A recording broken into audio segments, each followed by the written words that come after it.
She found out that her husband was cheating on her, so she cut his private part off. In 2015, Feng Lung from China had found out that her husband was sending emails to another woman. Her husband Fan had used her phone to send these emails, but he forgot to log out of his account. Fan was asleep in their bed when this happened, and without thinking twice, Feng grabbed a pair of scissors, walked over to him, and cut his private part off, and it was completely detached from his body. Fan was rushed to the hospital, and doctors were successfully able to reattach it and treat his injuries. Feng was unhappy that the doctors were able to do this, so she snuck into the surgery center and attacked her husband again. She did the same exact thing to Fan, but this time she threw it out the window. There was blood pouring from Fan's groin area, but he still went outside to go look for it. As he was running outside, Feng ran after him to try and attack him again, but that's when he punched her in the face. Hospital staff were able to separate the two, and Fan was treated for his new injuries. Unfortunately for Fan, doctors nor police were able to locate his private part. Feng ended up being arrested and charged with grievous bodily harm. This is the case of Paula Sims, the mother who really wanted a son. In the middle of the night, frantic screams of a mother could be heard. "Help me, they stole my baby." That mother was Paula Sims, screaming that a man in a ski mask with a gun had just abducted her 12-day-old daughter, Lorelai. Tragically, not long later, the remains of little baby Lorelai were found in the woods near her parents' home.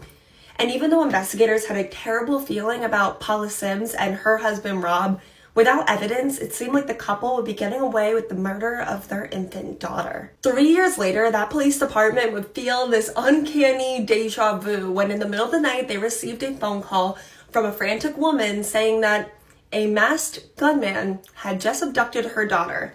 And the woman on the other line was, of course, Paula Sims. Paula Sims had another daughter that seemingly got abducted the exact same way. In the 3 years since their first daughter, Lorelai, had died, Paula and Rob had 2 more kids, a son, Randy, and a daughter, Heather. Heather was only 5 weeks old when she suffered the same fate as her older sister. While investigating the disappearance of 5-week-old Heather, they found something odd. Inside the Sims home was this beautiful nursery fit for a little baby boy. But it was really hard to find any proof at all that a little baby girl lived in that home. A week after she was reported missing, the remains of 5-week-old Heather were found. And this time there was evidence to convict her mother. And Paula Sims confessed to the murder of both of her infant daughters to avoid the death penalty. Her motive being that her and Rob did not want daughters. They wanted sons. Never enough evidence to convict Rob, but I'm personally not convinced of his innocence. He did go on to divorce Paula when she was in jail and remove the word mom from his daughter's headstones. Rob and their last living son, Randy, both passed away in 2015 from a car accident, and Paula was sentenced to life in prison without the possibility of parole. But turns out life in prison without the possibility of parole does not always mean life in prison without the possibility of parole, because she was released in 2021 after serving only 32 years. So this convicted baby killer, twice over, is out free today.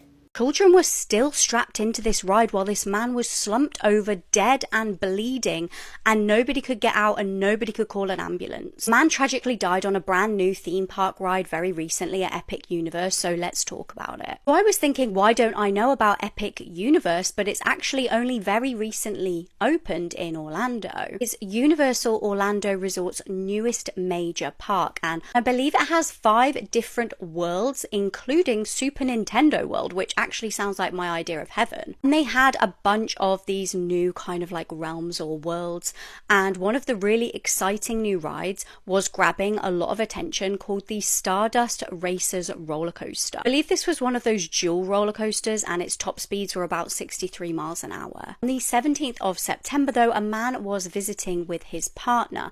This was Kevin Rodriguez Zavala. His loved ones talked about him so fondly. He was just the kindest person. He was always apparently really very good at advice and listening to people. He was always super thoughtful and would lift other people up. He was a wheelchair user, we do know that, and he had a pre-existing spinal condition, but he was allowed to board that ride. So from what I can see, the ride came to a stop and Kevin was unresponsive. Obviously, riders don't have their phones on them while they ride, so there was a lot of confusion, there was a lot of chaos because people couldn't communicate with other people. They couldn't even ring an ambulance. Also relying heavily on eyewitness accounts because of this, nobody actually had their phones out recording what was going on. So from what we know from eyewitness accounts and later information that would come out, he was said to have some kind of large laceration on the back of his head, and he was slumped over on the ride bleeding. Bear in mind, this is not only absolutely horrific for him himself and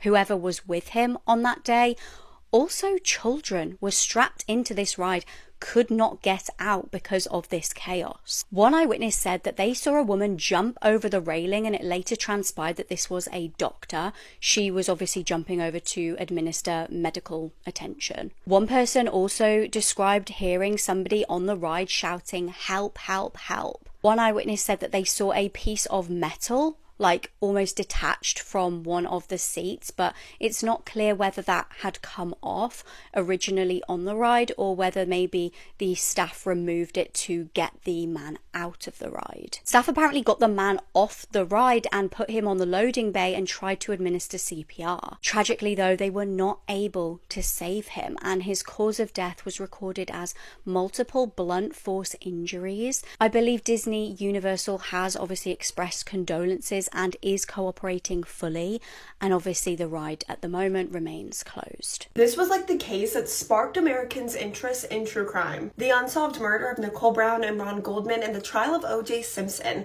who lost his battle cancer yesterday. Did the answers to solving this case die with him? The bodies of O.J.'s ex-wife Nicole and her friend Ron were found by her neighbors after being led there by Nicole's dog. They were found in Nicole's home and believed to be attacked around 10:15 p.m. Only 6 minutes away was the home of O.J. O.J. was meant to be picked up by a limo driver around 11 p.m. that night, but no one answered for 15 minutes. The limo driver then claims that a shadowy figure that matched O.J.'s height and weight snuck into O.J.'s house, and then O.J. himself emerged from his home shortly after, claiming that he overslept. There was quite a lot of DNA that linked O.J. to this crime, including a glove that was found at the crime scene that had O.J.'s, Nicole's, and Ron's blood on it. And that glove's matching pair that was also covered in blood was found at O.J.'s property. O.J. allegedly also had just bought a knife that matched the one that was used in the crime, but it must have disappeared into thin air because he was never able to give that knife to the police. So when the investigators paired that, and then also there was so much other damning DNA evidence with the fact that Nicole was recently telling her friends and family that O.J. was going to kill her. Also, while O.J. and Nicole were married, the police got called to their home 9 times, and O.J. was charged with spousal abuse. The investigators felt like they had a pretty good case against O.J., so they went to charge him with double murder, but O.J. tried to flee with his passport and a fake beard and mustache. There was this really silly police chase the entire time. O.J.'s threatening to unalive himself. Eventually, they did apprehend him, but the entire thing was just ridiculous. And then the trial for O.J. Simpson was huge. For context, even though the evidence against O.J. was overwhelming, at this time it's important to note that people really didn't trust the LAPD, especially the Black community. One of the lead detectives on this case was also an alleged racist, so O.J.'s defense lawyers really tried to push that O.J. was being set up and framed because he was Black. So when you pair all that with the fact that 8 out of the 12 jurors were African American, it became a whose side are you on kind of thing. And then after deliberating for only 4 hours, the jury came back with not guilty. And nowadays, that's how most people believe that O.J. got away with murder. O.J. then went on to release a book called If I Did It, which he described as a hypothetical confession, which is super strange and extremely insensitive to Nicole and Ron's families. I know a lot of people were thinking that since OJ's been extremely sick for a while, he would maybe do some kind of deathbed confession, but it doesn't seem like that was the case. I am really interested to see all your guys' opinions on this case, so keep discussing with me in the comments. This is the story of Gerald John Schaefer, police in the day, serial killer at night. So in July of 1972, Schaefer was out patrolling the streets when he seen 2 young ladies hitchhiking. He decided to pick them up, kidnap them, take them to a remote area in the woods, tie them to a tree, and attempt to kill them. But before he could, his police radio went off about a disturbance nearby, so he had to leave. He left the 2 young ladies tied to the tree and said he'll be right back. The young girls end up escaping and running to the nearest police station. So when Schaefer returned and seen that they had escaped, he immediately radioed the police station like, I did I did something stupid. He told his boss that he was only kidding. He only kidnapped them to teach them a lesson that hitchhiking is a bad way to travel. Come on, Schaefer. But the boss wasn't buying it. The boss did not believe it. He told him to come in and turn your badge in. Schaefer was charged with false imprisonment and assault. He ended up making bail and being released. But 2 months later, in September of 1972, Schaefer abducted, murdered, and tortured Susan in Georgia, 116-117. He ended up disposing their bodies on Hutchinson Island. So December rolls around of 1972, and Schaefer is on the stand for the kidnapping of the girls who got away. And he ended up being found guilty and sentenced to 1 year in prison. 6 months into his 1 year prison sentence, April 1973, the body of Georgia and Susan are found. They can tell by the arms of the decomposed bodies that they were two tied to a tree at one point. They linked that to Schaefer and led to an investigation on Schaefer's house. Once in Schaefer's room, the police discovered multiple items from Susan and Georgia. Also items from various different women. They also discovered teeth. They also discovered items from Schaefer's childhood neighbor from when he was a teenager who ended up missing and was never found. All of the items linked him to about 30 different women, but they had no proof. So he was only convicted for Georgia and Susan. So he got 2 life sentences. But while in prison, they killed him. They killed him. They killed him. He didn't make it long. He didn't make it long. They got him. They got him. We need a shot. We need a shot. Schaefer, oh God. This 4-year-old went missing and was found inside of her bed days later. Entonces esa noche de domingo usted ya la trajo que se acostara. ¿Esta es su pijama, verdad? No, esa es la pijama de mi grande. De su niña. Ok. Ya me quiero decir que tengo 9 Sí, no más vale, ¿verdad?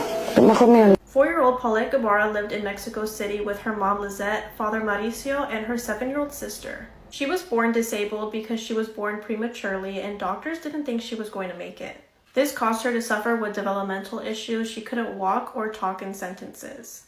Paulette's family was very wealthy and they lived in this big apartment and even had a couple maids to help out. In 2010, Mauricio took both of his daughters for a little weekend vacation while their mom was also out for the weekend going to go visit a friend, but it was later confirmed that she was meeting up with a man who she was having an affair with. On March 21st of 2010, Mauricio returned home with the girls while Lizette was there waiting for them so she could put them to sleep. Next morning, one of the nannies named Erica went into Paulette's room to wake her up so that she could make her bed like she did every morning, but she wasn't there. Erica and another maid named Martha were searching for Paulette everywhere in her room. They were searching in the closets and underneath her bed multiple times and could not find her. They had even searched inside of the parents' room but could not find her, and when they went to go tell the parents that they couldn't find Paulette, they seemed very unfazed by it. They were very calm, unbothered, like it was just any other day. Maids continued with their search while Paulette's parents were just standing there, continuing with their day like normal. Eventually, the authorities were notified and a forensics team came to the apartment and searched the whole apartment 5 times and could find no signs of Paulette. There were no signs of a struggle, no signs of forced entry, nothing. At the time, Paulette's case was getting a lot of coverage in Mexico, and when her mom was getting interviewed, she showed the last pajamas that she wore and was convinced that maybe Harry Potter abducted her or an alien abducted her. On March 31st, Paulette's body was found wedged at the corner at the foot of her bed, wrapped in her own sheets. This is the same exact spot on the bed where her mom was doing these interviews. Paulette's body was found 9 days after she went missing, so how did no one know she was there this whole time? There were so many people going in and out of Paulette's room, including her parents, the maids, the forensics team, the people doing the interviews, and no one noticed her? During the time they were searching for Paulette's body, one of Lizette's friends slept in her bed, and how did she not notice her body or even a smell coming from her dead body? An autopsy was done on Paulette's body and the coroner ruled her death as an accident. Many people have theories that this was not accidental and the parents were involved, or the 7-year-old sister was involved, or maybe the nannies had something to do with this. The family is super close with the district attorney, so he could have easily covered this up. Let me know what you guys think about this case. This is the story of Robert Hansen, aka the Butcher Baker. Bob the Baker is another name he went by. He got the word baker because he used to work at his father's bakery as a teenager. Hansen had a real bad stutter and severe acne that left his face permanently scarred, and with that, it was hard for him to make friends. And Bob didn't like that too much. He burned down the school bus garage at his high school and was sentenced to 3 years, but he only ended up doing a year and a half. While incarcerated, Hansen was diagnosed with manic depression and having schizophrenic episodes. The psychiatrist said Hansen was very obsessed with getting back everybody who's wronged him. When Hansen got out of prison, he moved to Alaska, where his favorite pastime was hunting. He actually got so good at hunting he won several awards. But the baker got tired of hunting animals. He started hunting women. In December of 1971, Hansen was arrested not once but twice. One for kidnapping and attempting to rape an unidentified housewife, and later that month for raping an unidentified prostitute. He pled no contest for the housewife, and the charges for the prostitute were dropped, and we know why. He was sentenced to 5 years but only ended up doing 6 months. What kind of... In 1972, after being released from his 6-month prison sentence, Hansen forced 18-year-old Celia Van into his car at gunpoint, took her to his house, raped and tortured her, then forced her onto this plane, took her to a secluded area so he could hunt her.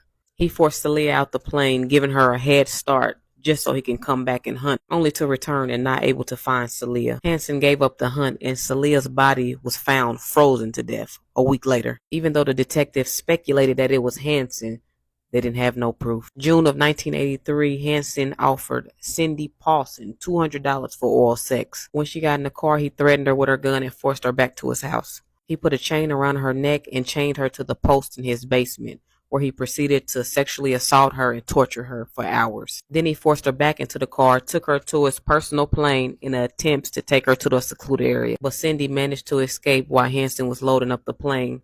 He tried to chase her, but she made it to the busy street and was able to flag down a trucker. Hansen was arrested that night. He entered a plea bargain to escape the death penalty.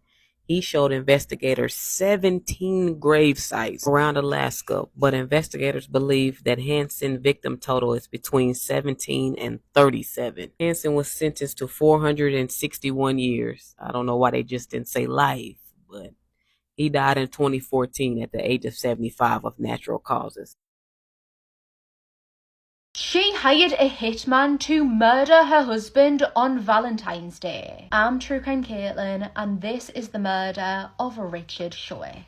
46-year-old Richard and 38-year-old Stacey had been married for around about 3 years by 2010, Richard being Stacey's 5th husband. She was a mother to 2 young boys who took to Richard like a duck to water. They absolutely loved him and even called him Daddy Richard. Despite the couple not actually being together for that long, Richard would adopt both of Stacey's young boys. And that just reflected what type of person he was. He was described as a proper gentleman who was a devoted father, husband, and a great friend. He was very much a people person. He was very involved within his local community. He was described as community-minded, and he was also a Boy Scouts leader. Richard was also extremely creative. He was an artist, graduating from university with a degree in art and enjoyed doing some graphic designing. Alongside this, some of his other many hobbies included riding both hot air balloons and motorbikes. All round, Richard was just a very well regarded and very well liked man. On Valentine's Day 2010, Stacey had planned an intimate date with Richard.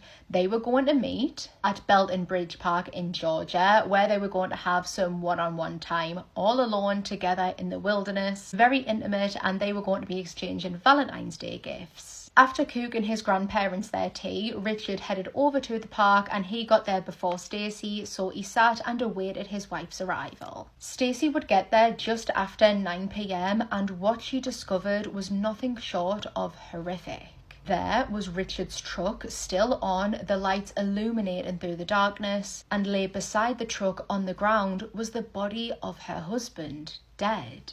Richard had been shot a total of 5 times, 2 of these at point blank range directly to his face. Sounding distraught and hysterical, Stacey contacted the police at 9:30 p.m. When they arrived, they examined the scene and they were able to determine that this murder wasn't part of a robbery gone wrong. They were able to tell that because Richard still had his expensive watch on his wrist, he still wore his wedding ring. Inside the truck, his wallet and other possessions were still there, and the truck was still there as well. Stacey would be taken away for an interview, and during the interview, the investigators would discover that she had been having a years-long affair with a man that she worked with at the medical centre.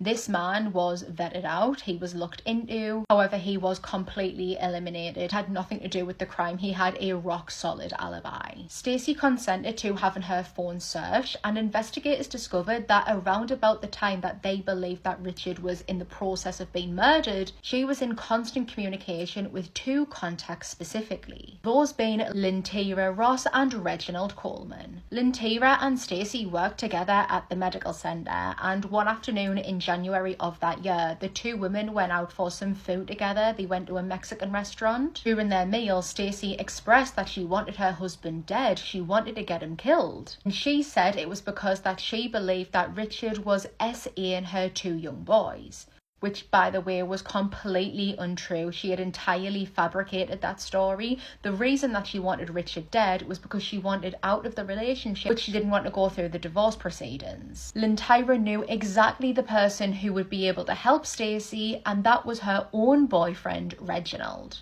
Throughout the rest of January, the 3 would meet, they would call, they would text, meticulously planning Richard's murder. Stacey would pay them $10,000 to commit this murder, and she also gave them a car, and she even gave them an additional $600 to buy a gun in order to commit the murder. Altogether, the 3 decided that Valentine's Day would be the best day to do it.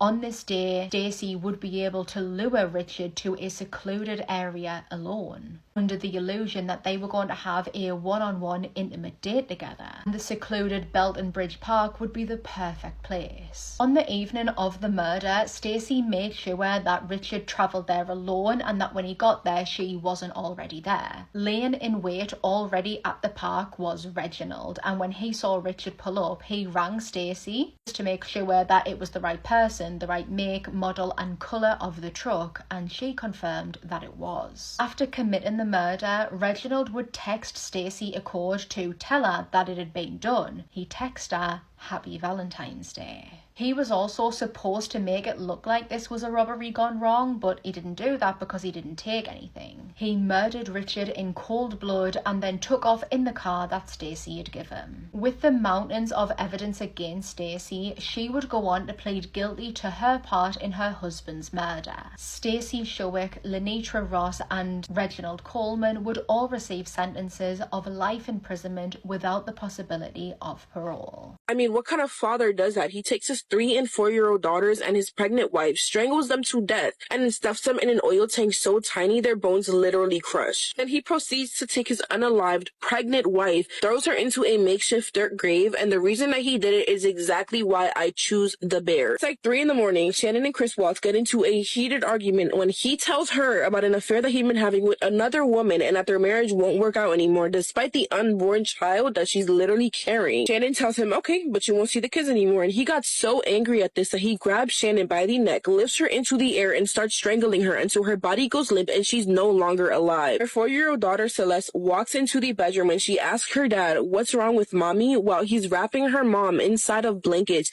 after taking her wedding ring off of her finger. He grabs both of his daughters, puts them in the back of his truck, and then he grabs his wife's unalive body, throws her into the trunk of the truck, and then he leaves the house at around 5 a.m. and heads to his work site. He opens the door to Celeste and Bella, literally so scared as to what he is doing and where mommy is. But even with all this fear that they have right now, he takes his hand, covers his 4-year-old daughter Celeste's mouth and nose, suffocating her, stripping her of any chance to catch her breath until he kills her. And then he walks over to the other side of the truck where 3-year-old Bella is sitting, completely terrified because she literally just witnessed her baby sister die. And then he does the same thing to her, smothering both of his daughters. Takes Celeste and Bella's body, climbs to the top of 2 oil tanks, and stuffs them in each one separately. He couldn't even give them the same resting place. He stuffed them with so much force it literally broke their bones and peeled their skin. Chunks of blonde hair were even found at the lids of these tanks. He climbs back down, digs a hole, and throws the body of his dead wife,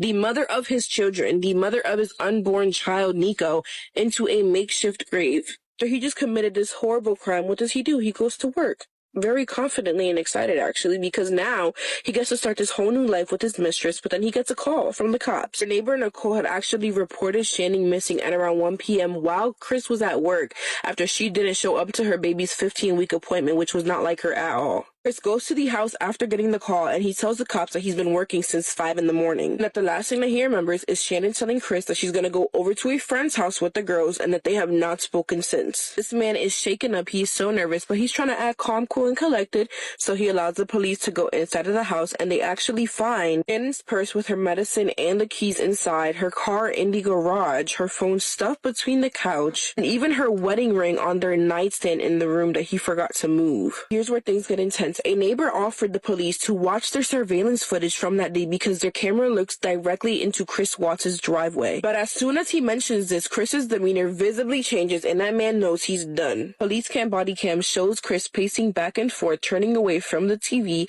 and peeking his eyes to the cop. After Chris walks out of the neighbor's house, the neighbor immediately tells the cop that man is not acting right. He found it super weird how Chris was packing up his truck at around 3 a.m. with his truck reversed into the garage since he's never done that before. The next day, a news station interviews Chris as he begs and pleads for his kids and wife back.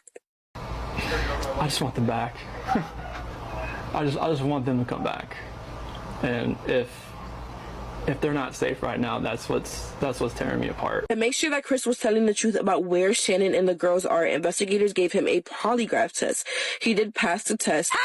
Just kidding, he actually failed miserably. This man had pressure building up in his knees, his back, his neck, everywhere. He asks investigators, "Let me talk to my dad alone, and then we'll talk." In this footage, Chris tells his father that he had discovered Bella's unalive body on the bed while Shannon was in the process of strangling Celeste, and strangled Shannon in a fit of rage before disposing of their bodies in an oil field where he works. I mean, way to make an excuse up on the spot, but Chris tells investigators what he just told his father and marked the locations of their bodies for investigators. The girls were later found on August 16th at 11 p.m. and they were stuffed through an 8-inch diameter lid of 2 oil tanks. They were left with broken bones, cuts on their skin, and patches of blonde hair that were stuck at the edge of the lid. Took some pushing, but Chris did confess to the intentional murders of Shannon, Celeste, Bella, and their unborn child Nico, leaving him with 5 consecutive life sentences without the possibility of parole. Shannon and Chris were together for 8 years and they were about to have their 3rd baby. Meanwhile, he had just met Nicole, the woman that he was cheating with, 1 month before he murdered his entire family in hopes to start a new one. That's wild. Apparently, Chris told Nicole that he had been separated from Shannon, that they're in the middle of a divorce, they're not together, but obviously that is not true. Nicole stated in an interview that Chris came off as someone who would have murdered his family regardless and that their affair just accelerated the process. Girl, are you colorblind? The red flags is screaming. Shannon, Bella, Celeste, and their unborn baby Nico will all be remembered with compassion and love. I literally remember when this case came out and I quite literally the entire time I watched countless of crime videos, trying to find every single piece of information. That is why I'm here, because this case, to this day, shocks my core. Please be safe out there. I hope every single one of you guys have a wonderful night, evening, day, afternoon, and a wonderful holidays. Who is this man, dubbed the Overalls Man, who was suspected in the murder of this woman? I'm True Crime Caitlin, and this is the murder of Julie Pacey. Today's case takes place in Grantham, Lincolnshire, where the Pacey family lived in a luxurious bungalow on Longcliffe Road. Parents Julie and Andrew were childhood sweethearts. They had been happily married for 18 years and were the proud parents of 2 children, Helen and Matthew. Julie was described as someone who lived for her family. She was a gentle soul who loved children, and children loved her back. She was very popular at her part-time job within a nearby nursery. Julie was beautiful, kind, caring, radiant, and just someone that everyone got along with. No one had a bad word to say about her. The start of this case begins on the 23rd of September 1994. A young unnamed girl would go to Julie's home after school and wait inside of the bungalow for her parents to come and pick her up. This was a regular routine thing. On this day, as the girl is walking along the path towards the bungalow, she would notice a man walking up the drive. This man would knock on the door, and Julie, who was cleaning inside, believing it was the young girl, shouted saying, "Come in," and this man did. A complete stranger let himself inside of Julie's house. Once inside, he asked Julie for some sort of directions. In hindsight, we know that he had been doing that a lot across these couple of days. So was he really after directions, or was he scoping out the area, scoping out a victim? After getting the directions off of Julie, this man left and walked down the drive, and as he is walking down, this young girl is walking up. She would describe him as being a bit chubby, being tall, having a reddish round face. He looked about 35-year-old. He was wearing workman boots and bright blue overalls. On the 26th of September, 38-year-old Julie had finished her shift at the nursery at 2 p.m. and arrived at home about 45 minutes later. She would be spotted at around about 3:20 by a woman who was getting into a taxi. Now, the way the reconstruction makes it looks as if though Julie was going to overtake the taxi when she had to slam on her brakes, because there in the middle of the road was the overalls man. Julie continued on our way, and so did the overalls man, who was walking in the opposite direction. He continued walking in that direction for a couple of steps before turning on his heels and chasing after Julie's car. Not even an hour later, 14-year-old Helen would arrive home from school and discovered her beloved mother dead on the bathroom floor. She had been SA'd before being strangled to death, a cord still wrapped around her neck. There were no signs of forced entry, no sign of a struggle, and the only thing that was missing from the bungalow was a £10 watch. Likely the killer had taken it as a trophy. From their inquiries, the police were able to determine that a lot of people had interacted with the overalls man. As I mentioned earlier, he had been going about asking for different directions. He was seen around the area of the bungalow the day after the murder, and he was seen sort of kicking some grass, almost as if he was looking for something. The police would also learn about a suspicious car. Now, Julie drove an Audi, and people on the street would often describe seeing a blue BMW, potentially a 5 Series, either on the drive or within close proximity to the house. They remembered seeing this blue car so often that they actually thought it was Julie's car, but it wasn't. Not Julie, nor Andrew, or anyone that was associated with that house had any access to a blue BMW. So had Julie been the victim of a stalker? The blue BMW was actually spotted by another driver on the day of the murder, indicating to go up Julie's drive, and it was seen by another witness on that same day racing out of Julie's street. In November 1994, Julie's case was broadcasted on Crime Watch. A 31-year-old man, Steve Watson, played the overalls man within the reconstruction. It was broadcasted in 2015, I believe, and in 2015 many people called up to report that the actor Steve Watson was the overalls man. He was the man that they had seen around the area and the man that had been asking for directions. Not just that Steve resembled him, that Steve was him. The response was so overwhelming, and so many people reported this to the police that the police actually questioned Steve in connection with the murder. Also in 2015, a almost entire DNA profile was extracted from evidence at the scene. DNA that they believed belonged to the killer. This profile did not match Steve Watson or anyone within the national database. As of today, Julie's murder is still unsolved, and the overalls man has never came forward to answer any questions or to clear his name. The remains of a child were recently found encased in concrete in a Colorado storage unit, and now police are searching for 2 other missing children possibly connected to the case. This needs a massive trigger warning because the details of this case are horrifying. On the morning of January 10th, police were called to the King Storage Center in downtown Pueblo, Colorado, after someone found a suspicious metal container in one of the units filled with hardened concrete. The unit was being cleared out after after whoever owned it stopped paying rent. And when authorities arrived and searched the metal container, they found the remains of a child encased in concrete. No information has been released about the child's identity or how or when they died, but police did say that the metal container appeared to be newer. For reasons currently unknown, this somehow led police to begin the search for 2 other missing children in the area in connection to the homicide investigation. They are siblings Jesus and Yesenia Dominguez, and they were last seen nearly 6 years ago in the summer of 2018. Jesus was 5 at the time and Yesenia was 3, and after July of that year, they vanished. They would now be around 9 or 10 years old. So far, the Pueblo Police Department has not confirmed how these 2 children are connected to the remains of the other child found in the storage unit, but they are hoping to find the kids safe. Police have talked with the parents of the missing children, and what's odd is the fact that the kids are actively missing, but their parents haven't once reported them missing. According to Sergeant Ortega with the Pueblo Police, although there was never an official missing persons report filed in regards to the 2 missing children, the department was called a few times in the past to conduct welfare checks on them. But he also said that authorities could never locate the children, and when asked why they never followed up or tried to locate them, Sergeant Ortega said that there were custody issues involving the kids and that he could not provide any further information. Since the discovery of the remains in the storage unit, police have questioned 2 people of interest in regards to the homicide, but as of today, no one has been charged with the crime. Adding to the mystery surrounding this case, police have not confirmed if the 2 persons of interest are the missing children's parents. The Pueblo County coroner will identify the child's remains, which will be released to the public once the family is properly notified. What's incredibly sad is the fact that the storage unit where the remains were found is right across the street from the Dennis Mays Judicial Building, yet no one there knew the horrors laying right across from them.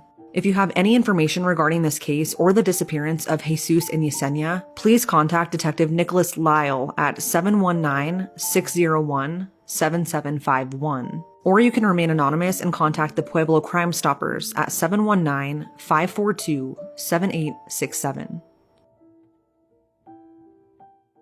It actually makes me sick just like saying these words out loud. A 23-year-old licensed therapist SA'd her 13-year-old client and then threatened to end the life of his mother. Peyton Shires grew up in Mount Sterling, Ohio. After graduating high school, she went on to attend Ohio State University. She got a degree in social work, went on to get a master's degree in social work because her dream job, as I'm sure you could have guessed, was becoming a social worker. At 21 years old, she owned a house, had 3 dogs, became a mother, and was engaged to marry the love of her life. So you would see Peyton. You'd see her life on social media, the pictures that she posted, the way that she spoke about her life and how lucky she was, and you would think, wow, this girl has it all. She's living the dream. Wrong. For starters, her fiance, the man of her dreams, had a criminal history. He had previously been arrested and charged with the SA of a 14-year-old girl when he was 19 years old at the time. This was before he ever met Peyton, but he did serve 12 months in prison for that, even though he was sentenced to 4 years. It was when he was released on probation that he met Peyton Shires. They started dating, got engaged, bought a house, had a baby, the whole thing. In the summer of 2023, Peyton was 23 years old and she accepted a position as a therapist to work at NYAP, National Youth Advocate Program. This program is meant to help provide counseling, therapy, and social work for families and children that are involved in the foster care system or need assistance in other ways. And Peyton's job was to help care for and treat children who struggled badly with their mental health. That summer, she was assigned to a new client, a 13-year-old little boy who struggled badly with his mental health as well as with behavioral issues. The 2 of them began to meet one-on-one on a regular basis as anyone would with a therapist, but instead of having good intentions to help this vulnerable little boy, to give him advice on how to become the best version of himself, Peyton did the complete opposite. She was able to talk to him, to get him to open up, to learn about him and make him feel comfortable enough to let his guard down. But she would just turn around and use that to her advantage, to manipulate him and use her position of power in her favor. Peyton's behavior in their one-on-one sessions progressed from weird to uncomfortable to absolutely revolting. It started off with her getting close to him physically, putting an arm around his shoulder, doing things to comfort him. But then randomly one day, she just straight up leaned in and kissed him. From kissing, it progressed from bad to worse until it turned into full-blown SA to the worst degree that you can think of. We don't know exactly what this little boy was thinking or feeling about what was happening to him, but please keep in mind that Peyton is a 23-year-old woman. The boy is 13 years old, still in middle school, I assume, and what a sick and twisted thought it is to think that his parents went to that program to get him help. They took the right steps to help their son to improve the issues that he was struggling with, to get him to a healthy state of mind, but instead they just had the misfortune of crossing paths with Peyton Peyton Shires. Call it a mother's intuition, but the little boy's mom had a weird feeling about Peyton. There was something off about Peyton that just did not sit right with her. And because Peyton was dealing one-on-one with her son, the mother had more than enough of a reason to voice her concerns. And she did. On September 22nd, the boy's mother went to NYAP and basically said, hey, I think there might be something weird with your employee Peyton Shires. I just have a weird feeling about her. And the NYAP said,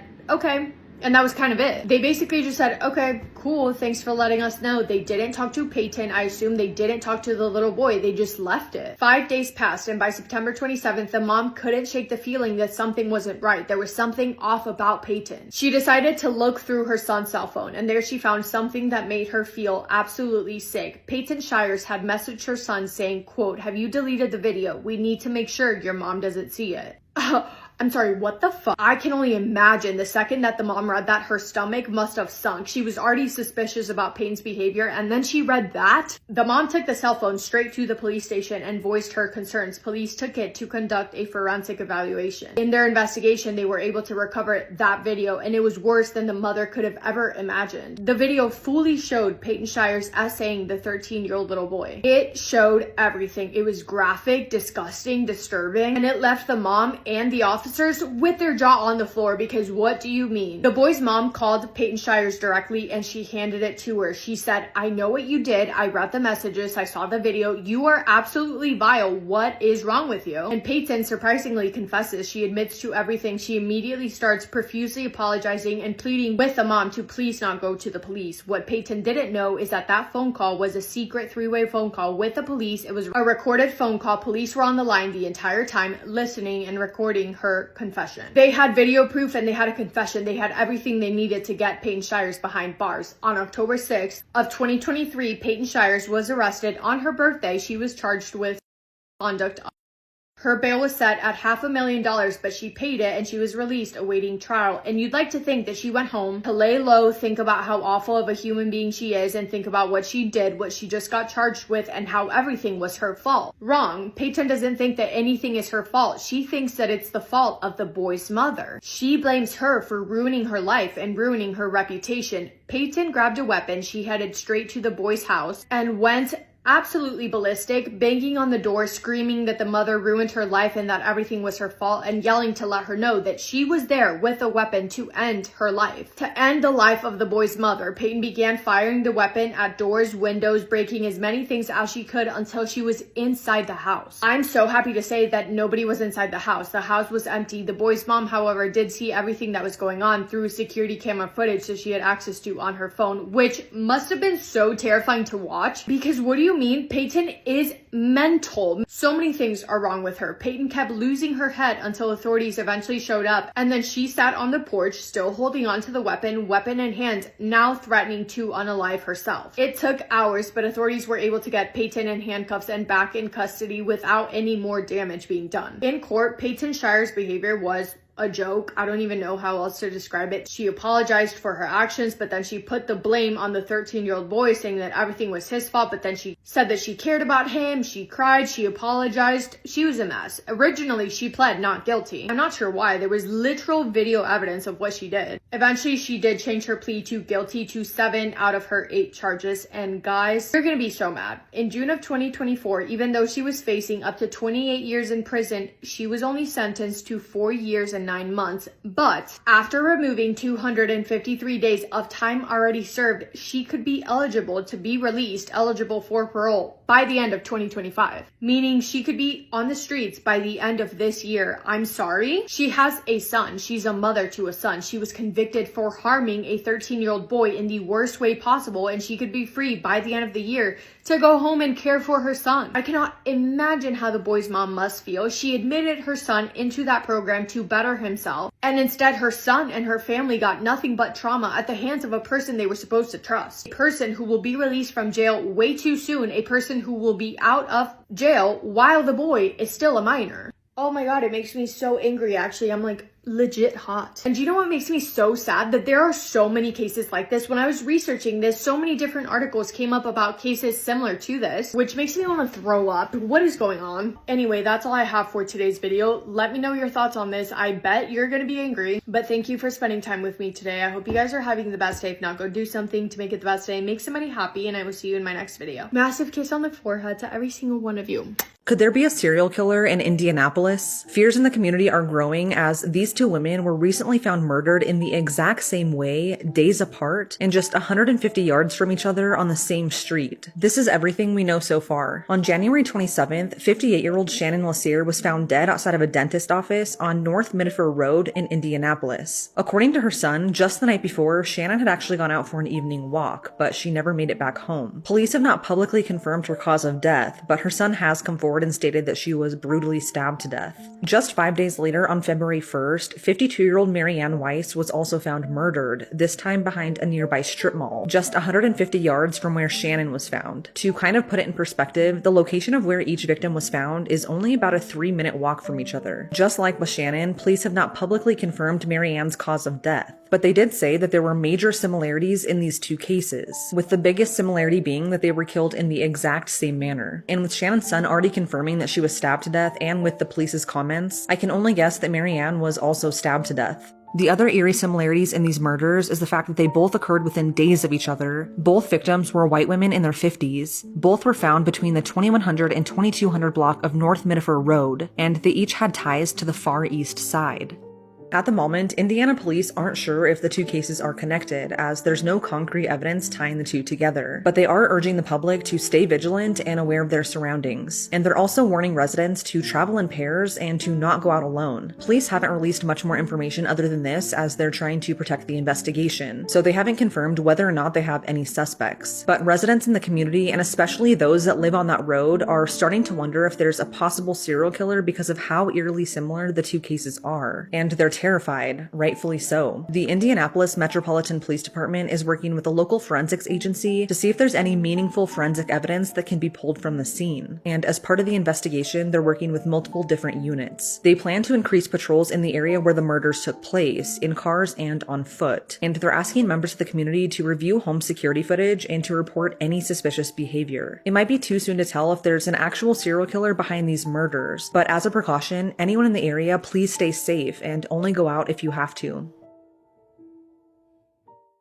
A 7-year-old girl in the Eastern Cape was attacked allegedly on school premises last October while waiting for school transport. Let's talk about what's going on in South Africa right now. There are so many different things being said on the internet right now. I did my best to try and read the information that is out there and that has been confirmed to try and put this video together and out for you guys in a way that makes sense. That being said, this video is about a 7-year-old little girl. If you think that listening to this is going to harm your mental health in any way, please skip this video, take care of yourself, and I will see you in my next one. Also want to say, if I have any information wrong or if I missed anything important, please leave it in the comments and we can figure it out together. On October 14th of 2024, a 7-year-old girl in South Africa was dropped off at home later than usual. Her dad noticed that she got home late, and when his wife later came home from work, he let her know. They didn't think too much of it. The next day, October 15th, the little girl was dropped off at home by the school bus late again. When her mom saw her later that night, she noticed that the zipper on her pants was down. She asked her about it, but the little girl didn't say anything. She just went up to her room. A couple hours later, she started complaining about her stomach hurting. Her mom told her to go use the bathroom, which she did, but 10 minutes later, she let her know that she was still feeling quite sick. She went to the bathroom again, came back again, but this time when she came back, she couldn't walk properly. Her mom assumed that she was having stomach issues from something that she ate, so she gave her medicine, put her to sleep, and told her to wake her up at any point throughout the night if she was still feeling sick. October 16th at around 4 in the morning. I don't want to mispronounce her name. I don't want to say it wrong, so I'm going to put her name up on the screen, but I don't want to say it wrong, so I'm just going to call her the little girl. But at 4 in the morning that day, the little girl is awake, the dad is awake, and the mom is awake because the little girl still wasn't feeling well. She told her parents that she couldn't sleep at night. She kept waking up a lot throughout the night because she was still in pain. The little girl told her mom that her bottom hurt, and her mom said when she looked at the area, she saw something that she will never be able to erase from her mind. They immediately took her to a hospital, and as soon as a doctor saw her, they said, "This is rape.